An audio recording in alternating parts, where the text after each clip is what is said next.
Well, we are. Oh, boy.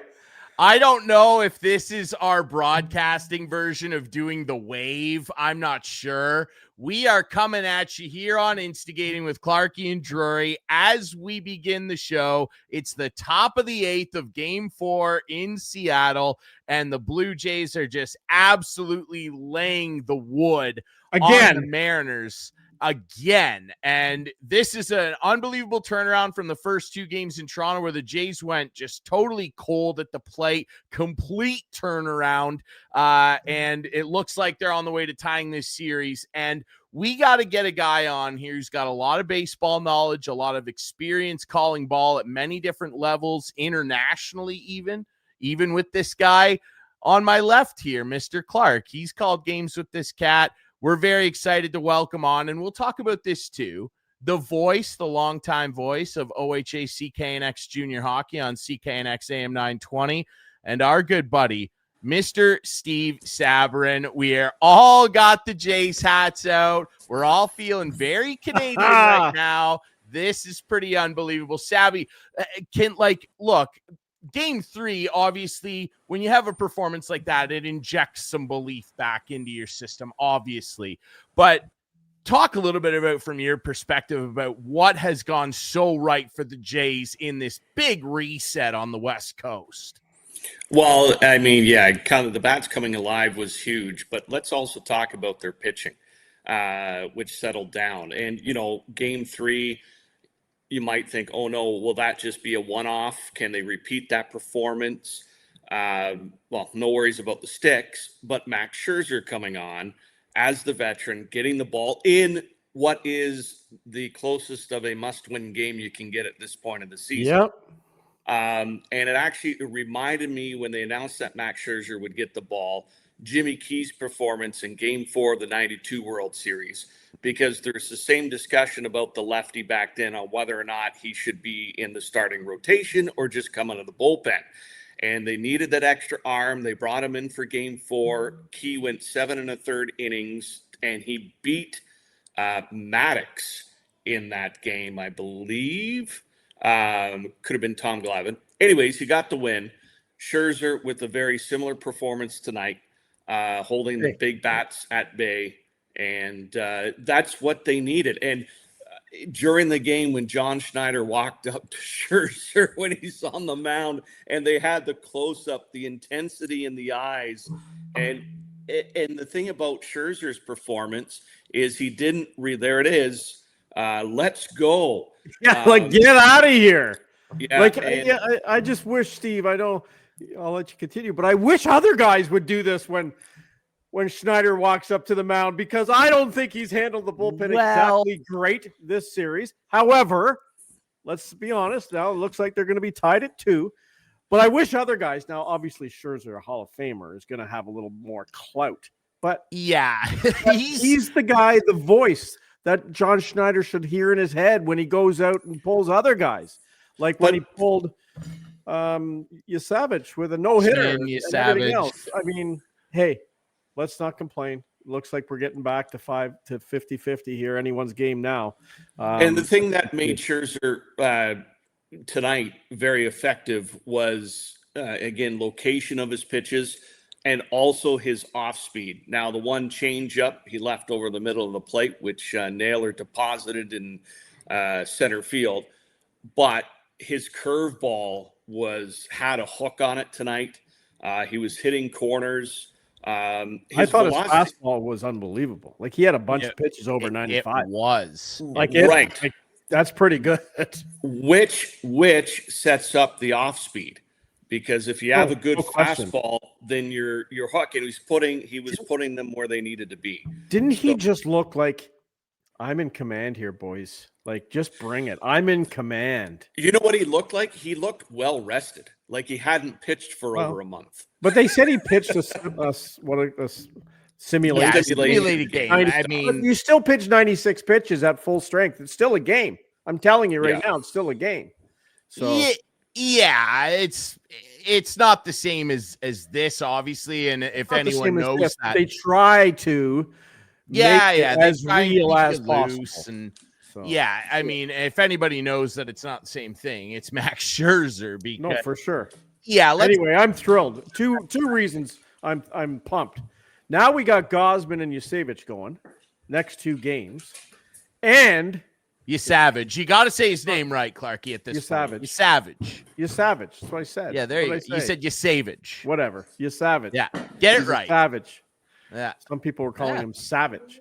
But it's coming back to Toronto. I'm confident we're hanging on to this game. We're not blowing this now. And guess who's going to Game 6? Nice.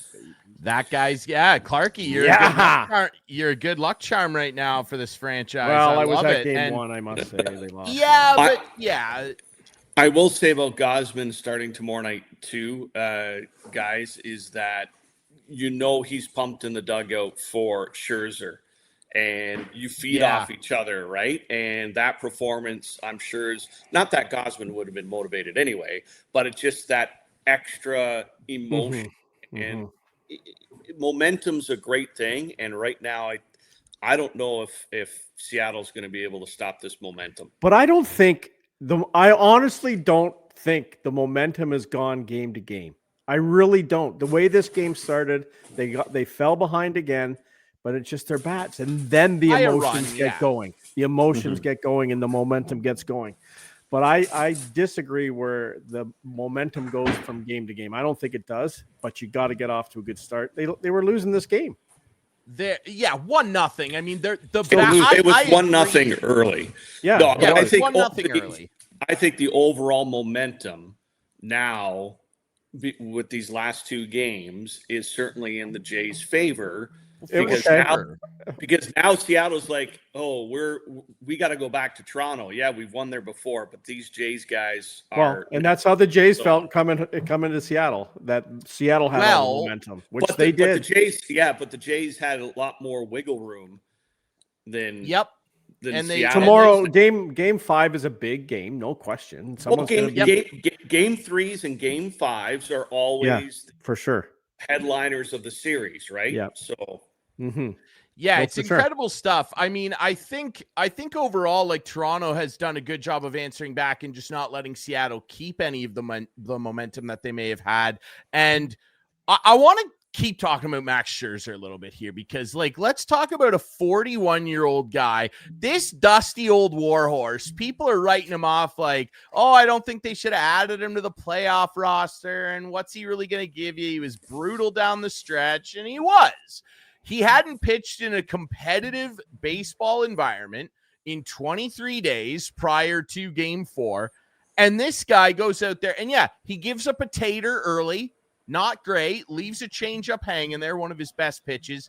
And then this guy, because he's such a veteran, one of the all-time greats, he as a matter of fact, he's now tied for 5th all-time in postseason strikeouts with 173. That's absolute psychopath stuff.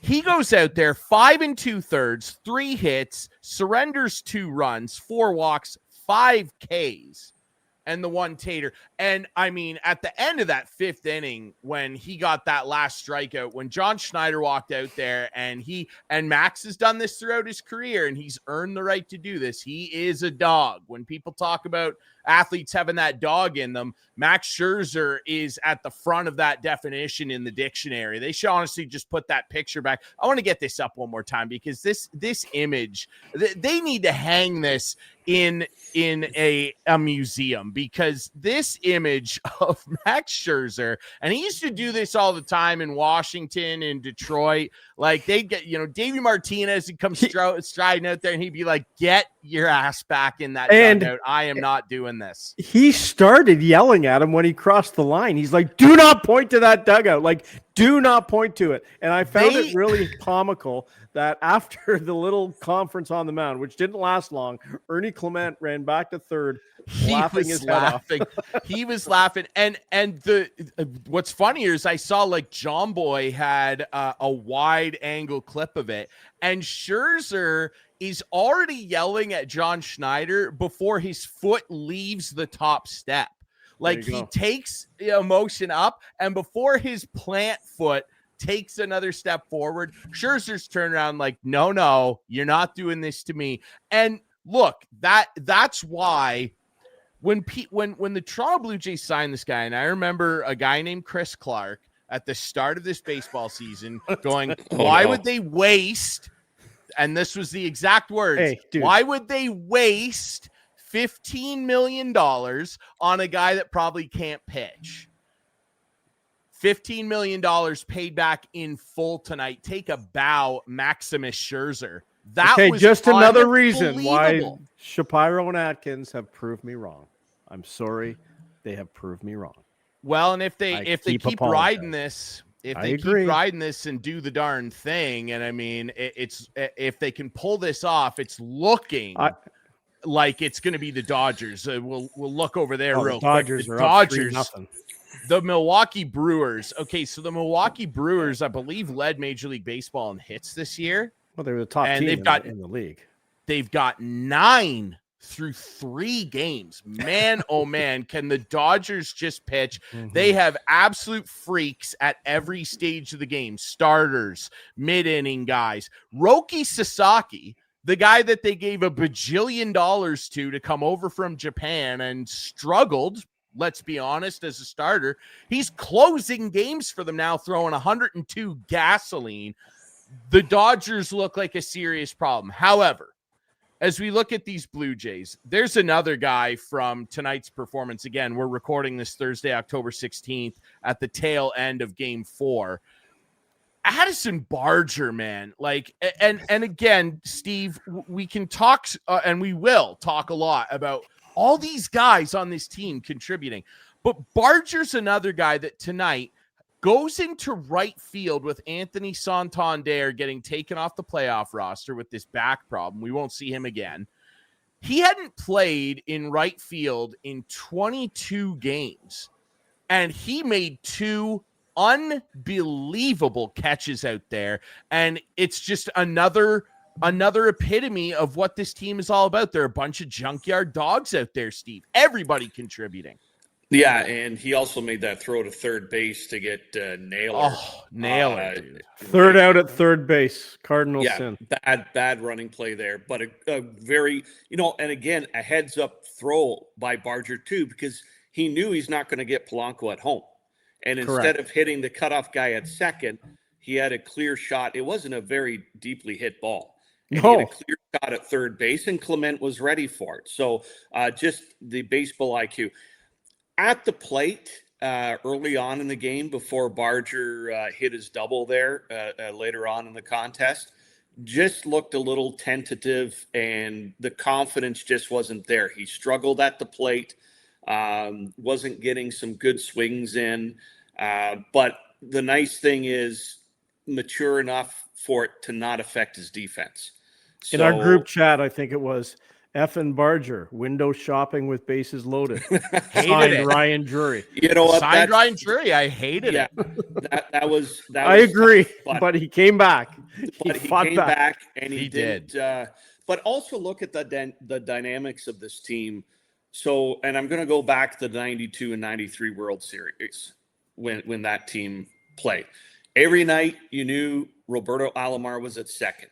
Every night you knew either Manuel Lee in 92 or Fernandez was at short. You knew Kelly Gruber was at third or Ed Sprague. You knew everybody was in their positions. Mm-hmm. This team, for the most part, has a carousel rolling around, and everybody is pitching in one way or another. Who would have thunk that Jimenez would have had two-run shots? Unbelievable. Unbelievable home runs. Yeah, unbelievable. Home runs. And how many home runs, I've watched them carefully, are within a foot of being caught? Like, they really are just making it over. It's a game of inches. They're squeakers, dude. They are. It's funny you say that because he had played quite a few playoff games, including for that Cleveland franchise, where he really established himself as a really great defender. He's one of the best defenders. If he's not the best infield defender in the American League, he's top 3 every day of the week. He's up for 23 career playoff games prior to these 2 home run nights. And in those 23 games, 0 home runs. And then he hits 2 back to back. It's pretty incredible. And then factor in what he also did against the Yankees. 23 career playoff games prior to this run with the Jays. No home runs. And now he's mashing the ball all over the place. And then you jump from him to Isaiah Kiner-Falefa. Let me just go on Jimenez for a second. Please, and what Steve was saying about guys playing in different positions. So yesterday, and I think, yesterday, they had Wednesday Jimenez, night, Jimenez at short, and they had Clement at second. Clement at second. Yes. Both of which were up for a Gold Glove for positions they weren't playing. Yeah. Clement is up for third, glove, and Jimenez is up for second. It's crazy how they can, and then how they have that flexibility. It really is amazing. Then Kirk, Varsho, Vladdy are the 5 Jays up for Gold Gloves. I think Vladdy might win it again too. But just those guys yesterday were up for Gold Gloves in the positions they weren't playing in the game. The versatility is unbelievable here. They're junkyard dogs. They just go out there and go, where do you want me to chase the bone today? I'm going to get it for you.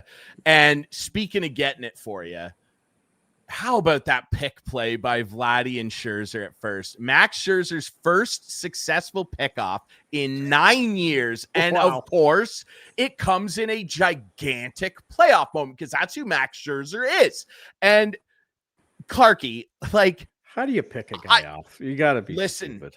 And how about also Rivas getting picked off with Cal Raleigh at the plate? I said. And then Raleigh gets struck out. Scherzer was just an absolute monster. Runner on base with 1 out and Cal up. And all of a sudden, like 2 pitches later, the inning's over. Listen, when you... Go ahead, Steve. Oh, sorry. I was just going to say about that pickoff, too, is notice how Vladdy was positioned. Because he knew the runner was leaning off when we talk about baseball IQ and awareness. And, he catches with his left hand. And it's a lot more difficult to sweep it on the backhand. But he actually turned his body inward, expecting the throw. So I don't know if you looked at if they caught it on camera, if there was a little bit of communication between Vladdy and Scherzer, because that really looked like a set pickoff play. They felt he was leaning a little too far, and it's like next one, a quick move to first. So, but great tag by Vladdy, and of course the replay team on it right away to get the call overturned. Insane stuff too, and like that play, Clarky, like what a gigantic character play and really borderline heel turn. Like everybody always loves Vladdy and like wants the best from him because we know what the best from him looks like, and it looks like right now. But that pickoff play against these Mariners, him at second base, just 2 short years ago. Just 2 short years ago, this guy's getting picked off, falling asleep at second. You were apoplectic. You were ready to flip a table over. And rightly so, dude. And as Steve Carell's character on The Office once famously said, oh, how the turntables. Because now the table has flipped the other 100%, way. 100%, and I love it. We're good. Look, we all got our hats. We're all happy tonight. And another juice bomb from him tonight, a huge tank. And his performance right now, I think he's approaching a 1,500 OPS right now, coming off of already being the first player in Major League Baseball history to have 9 hits and 9 RBIs in the first 4 games of a playoff series. That's no big deal. I have to ask you this, Steve, and I know this will get Clarky fired up. Is Vladimir Guerrero Jr. the face of Toronto sports right now? Because I think he firmly is, and it's by a mile. At this particular point in time, yes. Yes. Of course he is. Wow, I'm surprised by Mr. Austin Matthews fan club over there. How about that? Well, that season just started. Everybody's focus is on baseball. It's not Nick Arbuckle. No, it's not much I can tell you. Don't say that about Nick. Come on. Well, it's not. No, it's and Vladdy is the face. No debate there. What I really enjoy is seeing everybody else's faces light up, because there's a lot of guys on the Jays team, like Ernie Clement. What a playoff series he's had. It's been unbelievable. Oh my God. It's insane. So you got playoff MVP in Vladdy right now, if you were to dole it out today. Yep. And then you got Ernie Clement right behind him. Yes. And there's no ego on this team. Everybody is buying in. Everybody is hyper-focused on what they want to do. And, that makes you successful. It's insane stuff. And I think that with the way that he's performing, and if he can string together another few runs like this, he'll remain the face of Toronto sports. I mean, Austin Matthews be damned, and I want Matthews to have success. He's off to a good start here after a quiet first couple of games. He's pouring him in there. Tonight. Yeah, he scored the OT winner, and I just, here's the thing though that will keep Vladdy cemented for at least the next 8 odd months as the face of Toronto sports. Even if the Jays, for some reason, I don't think they will now, lose this series. It's the bottom of the 9th right now as we record this. Of game 4. The reason that he'll remain the face of Toronto sports for the foreseeable future is because of the playoff success that he's had. And that's ultimately what it comes down to. Austin Matthews scored 85 goals this year, and he won't be like, don't bring it up. Like, just let it go, dude. Just let it go. No, because we're not talking about the Leafs. We're talking about the Jays. Yeah, I know, but it's worth saying. You always have to bring it up, and you just no, Clarky. Yeah, you're upset. Just grinding Clarky, that's all. Yeah, no, it's not about grinding Clarky. It's about fine. Grinding a guy that never shows up in the playoffs, and then we got rid of one guy who never shows up in the playoffs. So there you go. Great. Yeah, well, we'll see because that's the thing, though. It's like none of this matters. They're at that stage where none of this matters until April, and it's going to be a long time till we get there. So that's my point. Vlad will stay firmly, no matter what happens from here on out. He'll firmly stay the face of Toronto sports. No, I don't think so. Yes, he will. What do you mean? But what do you mean? Let's say in January, how does he remain the face of Toronto sports? Because if the Leafs are on an inevitable 4-game losing streak where they're playing lazily and losing to someone the will say, Red Wings I wish we had back-to-back Vladimir Guerrero. No, Jr.? They're going to sit there and they're going to go, man, remember how good Vladdy was in the playoffs? I wish this guy would do it. That's what it'll be.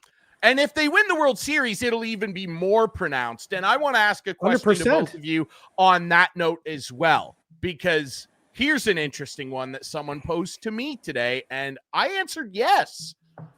If the Jays win the World Series, will it be the most impressive Toronto championship? No. I think yes. No? What's better? No. What's better? The first championship. No, but I don't mean more significant. The first is always going to be more significant. I mean more impressive. Statistically? I just mean overall, because if you look at the roster of those World Series like, you mean teams, the biggest upset, like the biggest come out of nowhere kind of thing? The most impressive to win, because look at who they're having to take down. The Yankees, a very good Mariners team, and then likely the Dodgers in the World Series. I'm not taking anything away. I don't want to take anything away from those World Series teams, but they were littered with Hall of Famers, and this team's not. The Dodgers are a bunch of Hall of Famers. Well, and so were the 92 and 93 Jays. There's a bunch of Hall of Fame players on those teams. Molitor, Alomar, Ernie Clement, God bless him. He's not Robbie Alomar. Neither is Addison Barger. No, I get it. I get it. I'm more excited about it. And I tend to maybe say, it is the most impressive. Whoa, we agree on instigating. Well, I didn't know you agreed. That? You just asked the question. But I said yes when I was posed this question by a friend. It is very impressive. Yes. I will admit it is very impressive. The way that somehow they've managed this bullpen, like that bullpen game against the Yankees was unbelievably impressive. Because they win the World, could do it. If they win the World Series, Clarky and Steve, I'd be interested in your thoughts on this. If they win the World Series, we will look back on that bullpen game and they could build John Schneider a statue just for that. And I want to talk specifically about him because he was catching a lot of strays after games 1 and 2, including for Mr. Clark, including for myself. I didn't love game 2. This guy's a good manager. He is a manager. Well, he's actually last year or 2 years ago, he pulls Scherzer at 4 2/3. It's different this year. And he's like, I feel like this all-time great Hall of Fame pitcher at 41 can go back out there and give me more. And he let him. Amazing stuff, Steve. Yeah, no, and it's a lot. When you look at the game, it's managing more by feel than it is, okay, we're just going to give them up. Yes. What is the scenario? Who's up? Who's doing this? Like, I mean, okay, we're going to let him pitch to Cal. No one on base. Let him try to get through this. Challenging guys to get it done. A lot less. It feels a lot less robotic in the last several games than it was, especially against Minnesota last year. No doubt. Yeah. A couple years ago. Well, not last year. Or not 2 years ago. Yeah. Against the Twins. So, yeah, crazy stuff. And I think that, that was the Twins where Vladdy got picked off, not the Seattle series. It was against the Twins. Doesn't matter. But yeah, it doesn't matter. Now, but when Steve said that, I was like, oh yeah, it's the Twins. Looking like we're approaching a final score here. There's 2 out. There's 2 out. Jays. It's just unbelievable stuff. What a bounce back. Who's pitching Dominguez right now? It's Sir Anthony. It's Sir Anthony Dominguez. Sir Anthony Hoffman pitched the 8th, and now Sir Anthony's in there for the 9th. Yeah. So now, and facing the bottom third of the order. Speaking of being less robotic and not looking at spreadsheets to determine who pitches, the umpiring both ways in this series has been getting quite a bit of attention. Doug Eddings' performance in particular I actually read on Twitter.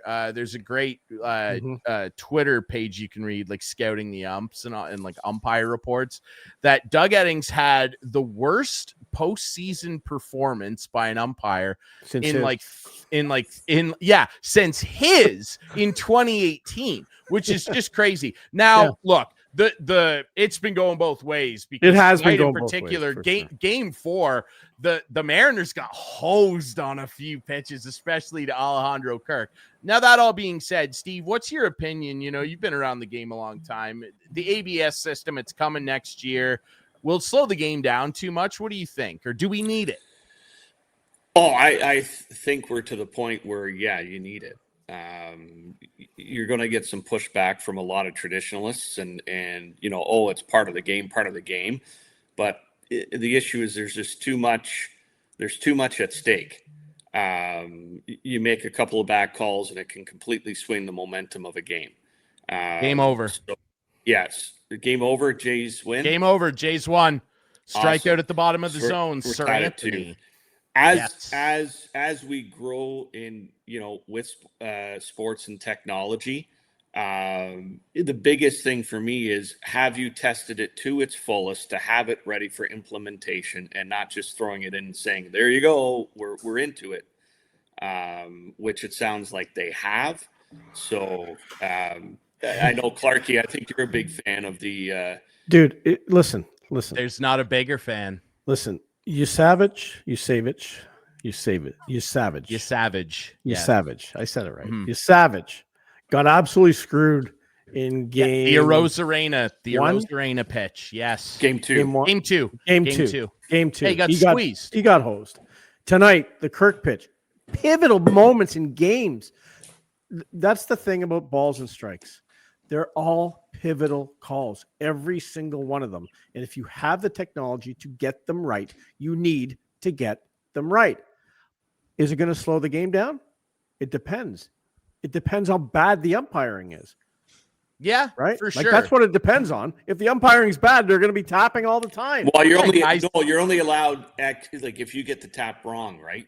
If you get it wrong, I think you get 2. I think you get 2 a game. You get 2. It's like the postseason. You get 2 wrong. You get 2. Yes. If the umpire keeps doing it bad calls and they keep tapping, they'll keep. Yeah, so you retain it. You retain. So it. I'm going to relate it to tennis, which is a sport that is steeped in heritage. Right. And how many times did you see John McEnroe snap his racket on a bad call? Absolutely. So they finally bring in the technology, and it has worked for the sport. Yes. And if something goes wrong with it for whatever reason, because technology never goes wrong, you still have the professionals in place to carry on with the game. So you're not going to have to call it. Actually, speaking of technology, you know, one thing that really is my pet peeve is when the communication between the catcher and pitcher breaks down. With it is a pet peeve for sure. Right, you know, if it breaks, with PitchCom, if bad. it breaks, too bad. You got to agree. finish the inning. Go back to signs between the legs until you can get by the dugout. 100%. I totally agree. If you can't get your crap together before you're out there for the inning, then too bad.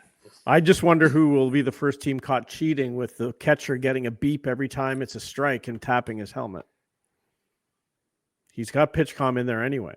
They're not allowed to do it, but anyway. Probably Houston.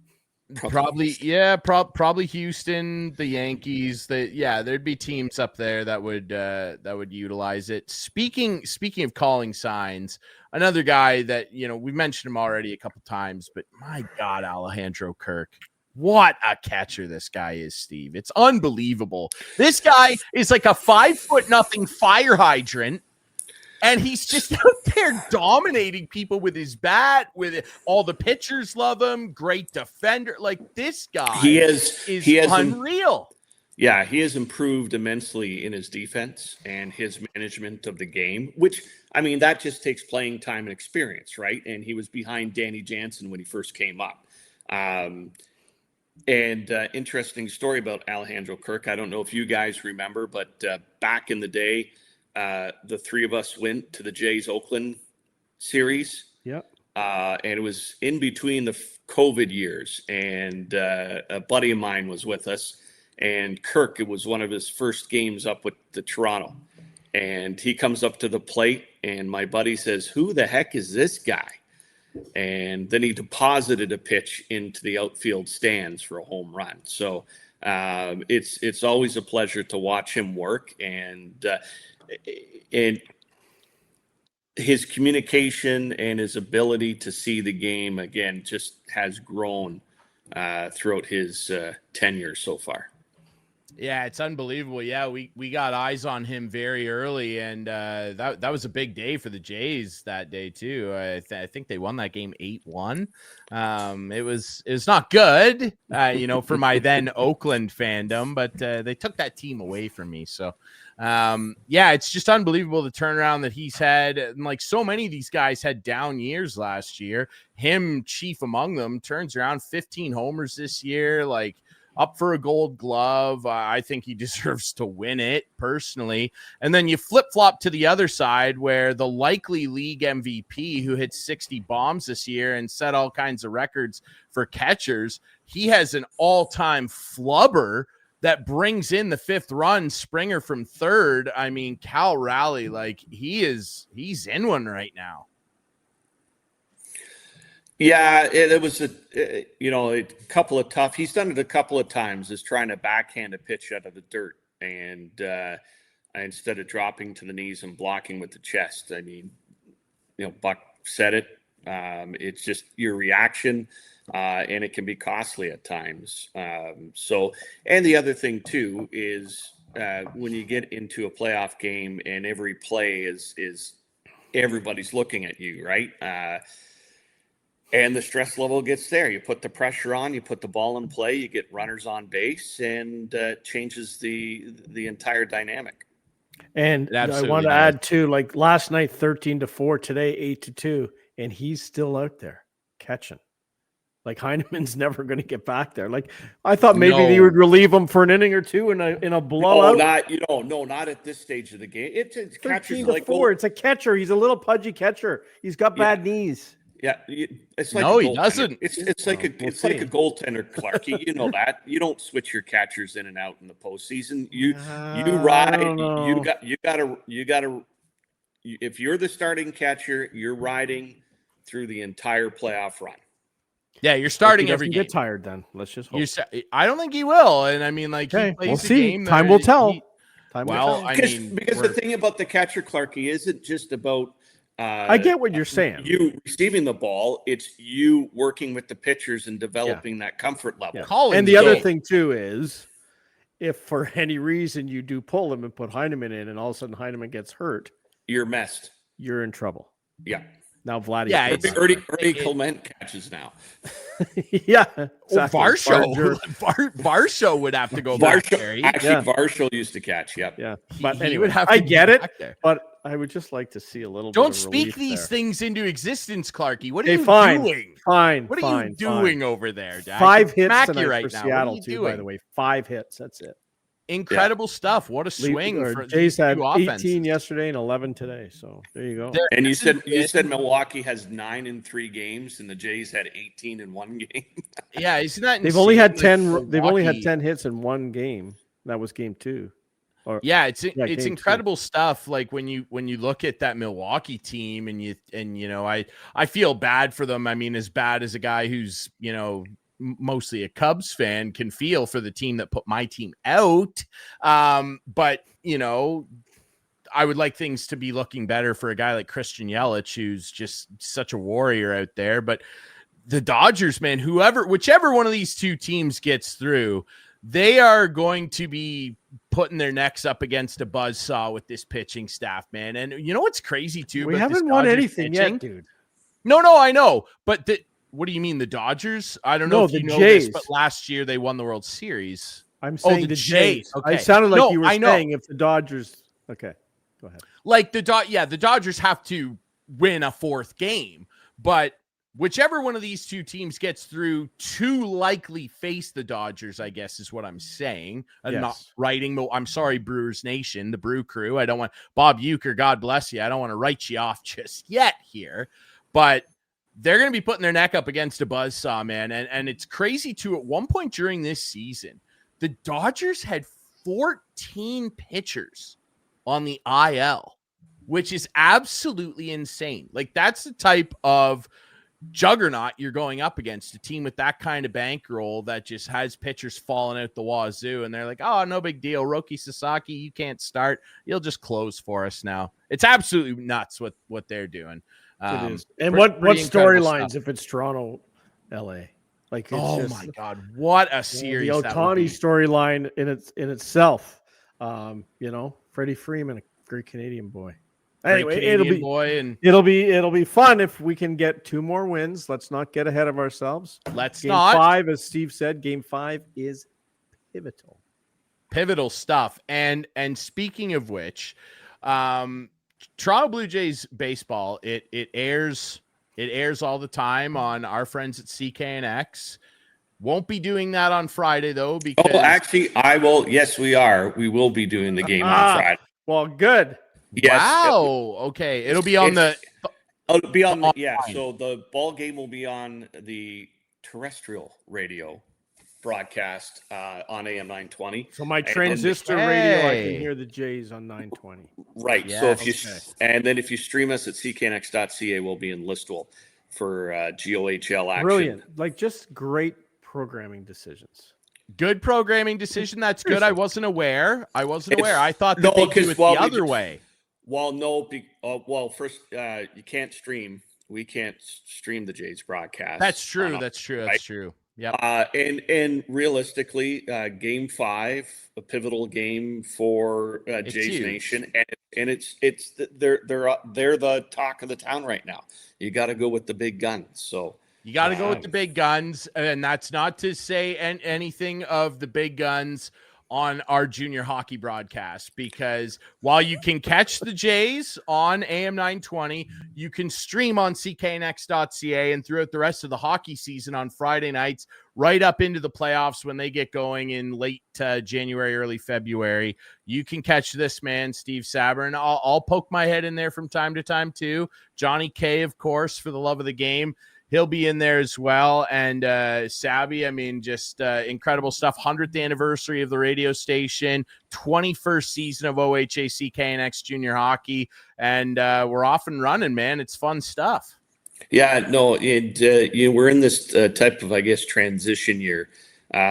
When you look at, of course, you can see our schedule on the screen, and Listowel Friday night as they welcome the Chatham Maroons, the defending Sutherland Cup champions.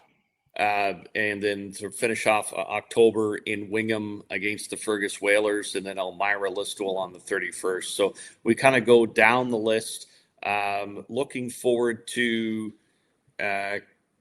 coming up. We're in Hanover on the 14th, which is going to be their ring presentation night. Wow. The Hanover Barons. So they had a banner raising earlier on, but some of the players weren't there to accept their rings. So they waited till they could get the whole team together to give out their rings. So that's what they're going to do. Yeah. So I don't see the Exeter Hawks on here. I know you don't cover them, but like you should. Well, we should. Different division. Completely different division. Although, funny story we had, Clarkie, about the Exeter Hawks, and Ryan, you remember this one well. We were wrapped up our season, and the Exeter Hawks were making a drive for I think they made the semifinals that year. They were into the semifinals, yes. And they were on the perch. So we planned to broadcast if they made the finals. We told Exeter, we'll follow you all the way through if you make the finals. And there's a whole hoopla with a rummage sale. Oh, dude. I remember that well. I was fuming mad. There is a planned rummage sale in the arena. And they do this every year. As I came to learn, and our crack reporter, Bob Montgomery at the time, was all over this at town council. I guess every year there's this rummage sale in Exeter. It raises money for something great. I can't remember exactly what the details were. This is a while ago. I'm talking like 2017 maybe. And they were so it's always in the arena, on the arena floor. Well, the issue was that when the regularly scheduled rummage sale was supposed to take place, the Hawks were rolling, baby. And they came up with this plan to put down carpet, plywood, and another layer of carpet on the ice and have the rummage sale on the ice, playoff ice, and then let the Hawks try and play on that after. It would have looked like Christy Pitts, to quote our buddy O-Dog. The ice would have looked like Christy Pitts. And I freaked out when I heard about this. We did a story about it. People got real mad. And eventually they did the right thing and they put the rummage sale in another building. And the Hawks ended up winning that game. Of course, they ended up losing that semifinal series, unfortunately. They came up short in game six I want to say. Yeah. And but yeah, I do remember that well. So yeah, there's been whispers of Exeter Hawks coverage before. It's just hard because they're in a completely other division. I don't care. I don't. Well, hey man, you're not contracted by a division. If we broadcast a different division, if we get to the playoffs, we'll take a look at the schedule. I was there a couple weeks ago. It was a good game. So there are some ties with the Exeter Hawks. Of course, Harrison Muhlenstein, the former Cyclone, he had 4 goals the other night. Danny Scott, former Hanover Baron defenseman from last year, who won a Schmaltz Cup. Harrison has gone straight up, and after he scored a few goals on me on Sunday morning hockey, he's just shot up the ranks. Thank you for warming him up. No problem. You should put a sign up in the Exeter arena. Keaton Willis just firing them by my head. It was fun. Well, yeah, Keaton Willis. You talk about a howitzer. My God, I wouldn't. You couldn't pay me kidding in front of that kid. Oh yeah, my well, gosh, they didn't pay me, and I had to. Anyway, yeah, they should. It's fun. Pay it's you, good. Dude. It was a fun night watching the Hawks. Anyway. Yeah, it's good stuff. One more time, I'll just throw the upcoming schedule. This will run you right until the Christmas break on OHA Hockey on CKNX. Remember, you can always tune in on AM 920 when the Jays aren't playing, okay? And CKNX.ca every Friday night, Sabby and JK. Like I said, I'll poke in here and there. I'll be involved. Actually, I'm pretty sure I am doing the December 19th Christmas primer with you, Sabby. LaSalle in Listowel at 7:30. Yeah, that's last game till the Christmas break, so should be a good one. It'll be a good one. Absolutely, dude. Well, it's always a good one when we can catch up with you. Sabby, thanks so much for doing this, brother. We really appreciate it. Hey, anytime, go Jays go, and hopefully we can lift a World Series banner in celebration, because we are an integral part of their journey. Yes, of course we are. Even the ever pessimistic Mr. Clark, he's part of it too. How about that? Thanks, Sabby. Thanks so much, buddy. All right. Have a great night, guys. See ya. All right. I'm just happy we're going to game 6. Like, honestly, like I'm pumped. Oh, it's great. Like, this will be the biggest baseball game I've got to go to in a long time. Like, maybe ever. Massive game. Like, I wasn't at any of the games in 92 or 93. You weren't at either of those, eh? No, like, I wasn't. No. Why didn't you get to go? You were at the Fan, were you not? Yeah. You didn't get to go. I can't remember. I honestly just can't remember why I wasn't there. But that's something. Because I know we did pregame shows and stuff from there with McCowan and stuff. But hey, man, you might. Maybe I was and just don't remember. You know what? I'm stupid. I was. Remember. And I was. It's coming back to me. It's coming back to me. I was in Philadelphia, actually, in 93. I was in Philadelphia in 93. The Jays won a game. I think it was 15-14. Yeah. And it was raining. It was misting. Todd Stottlemyre dove into third base and rubbed his chin. And I was sitting in the stands that day with Dan Schulman because we were getting ready to do a post-game show. So Dan and I were in the stands, and we both had our Walkmans, and we were listening to the Philadelphia sports radio at the time. I think it was called The Whip in Philly. Yes. And we were just listening to the callers call in because it was a wild up and down game that the Jays eventually won. I think it was 15-14. Then, of course, they come back to Toronto and win the World Series. But so, yes, I have been to World Series games. So that was probably a bigger one. But did you get to go to the Dome for one, though? It's just not sticking out in my mind. I don't think so. Okay. I don't think so. We'll wait 30 seconds and let it click the memory banks back on for you. It's a long time ago, man. I'm just saying the things like Philadelphia and traveling stick out a lot better for me than just going to one of for sure 200, 300 games that I was at back then. Feels like a bit of a bigger thing. You're on the road. There's a whole vibe to that. Absolutely. Yeah. Well, man, you might be getting an opportunity to go to one. You know, God help us. I really hope that the Jays can pull this off. And the way they played the last 2 nights, holy cow, dude. I mean, my wallet's Vladdy's back.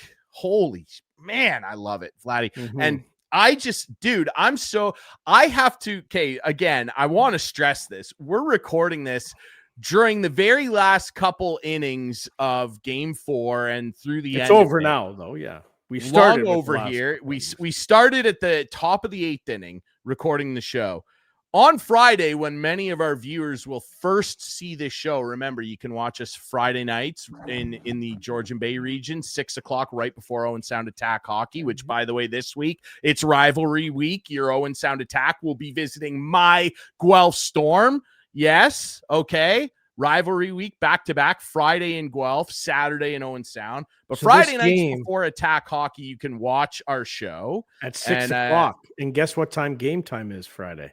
6:00. Yeah. It's 6:00. Jays start Friday. You're going to have to double screen and I've have us on to set some positive vibes for the start of the game. Okay. Or you can always catch it on repeat or on YouTube. You can. Because you can watch all the shows.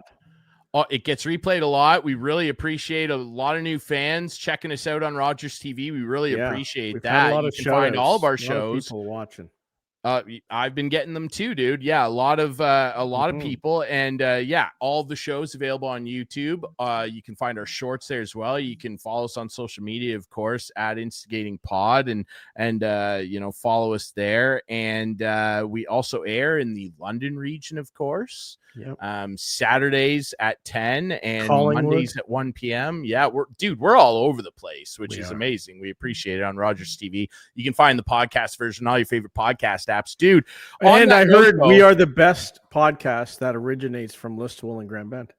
We are the best one. Well, I mean, I certainly think so. Yeah, I love it. We're right on level as podcasters. We're the Blue Jays right now. We are putting it together, dude. Yeah.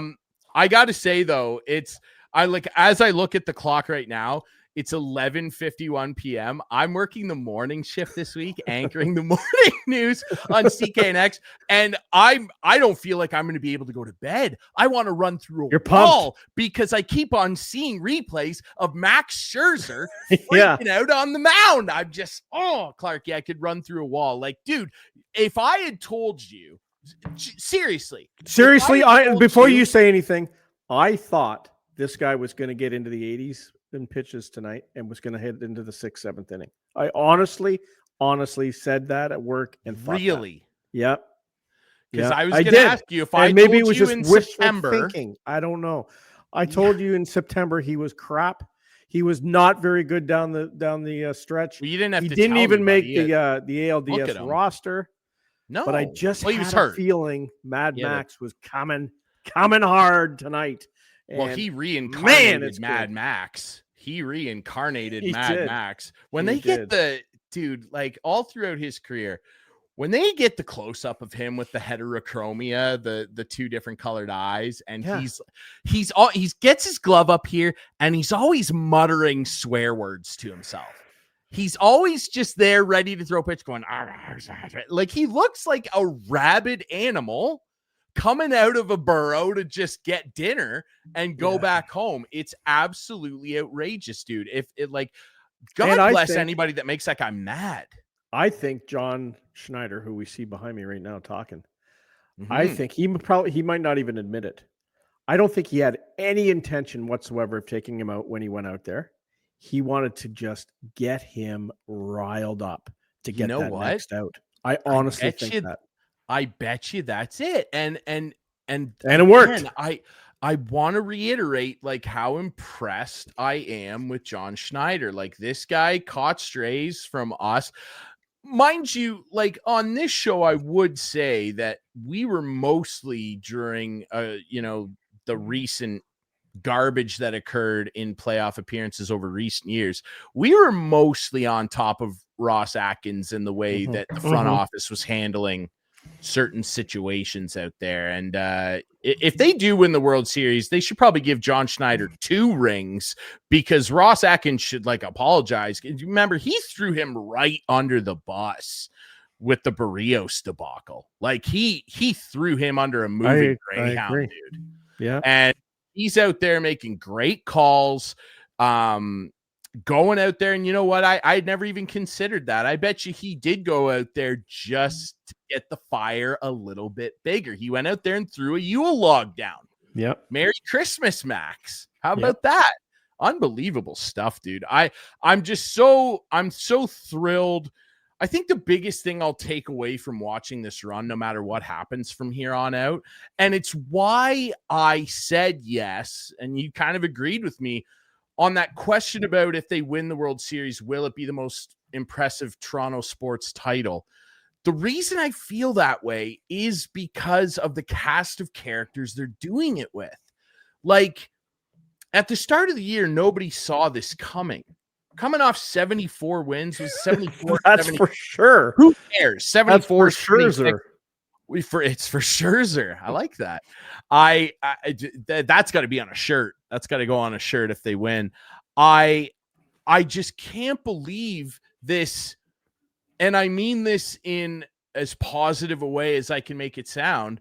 This ragtag bunch of guys, and that's not to say that this team doesn't have evident star power, but let's really consider this again, right?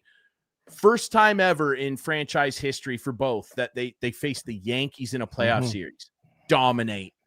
22-year-old kid comes up, he's splitting guys in half with that splitter pitch. Unbelievable. Trey, you savage. Yes.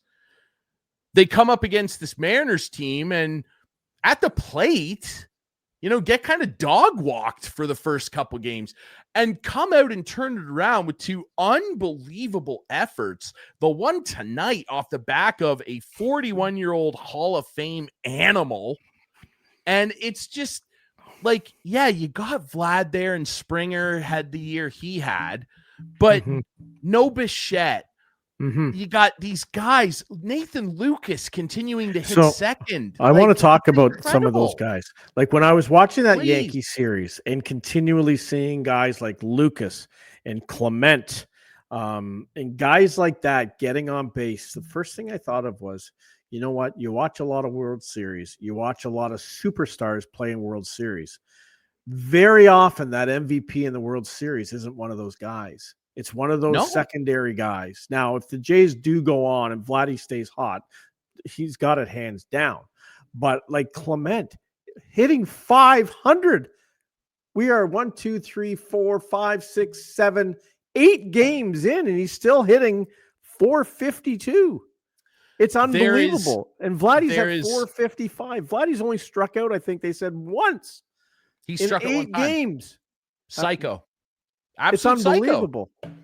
Like, but Clarky, on that note, those are the you're kind right. of guys. Those are the guys that you need to come through when you need. You're absolutely right. You need, especially in baseball, it can't just be 1 or 2 guys hitting. You need everybody to contribute something along the way. IKF tonight, Kiner Falefa. What a performance from him, veteran guy, unbelievable. Lucas.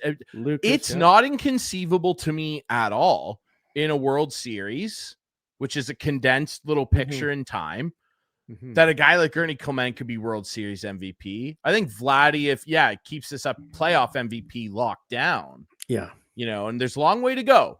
We're not trying to get ahead of ourselves here, but it's just amazing we're having a conversation like this, I think is the point, Chris. The funny thing is Kirky is their worst starter when it comes to hitting right now. He was 0 for 4 again tonight. He's batting .212 in the postseason.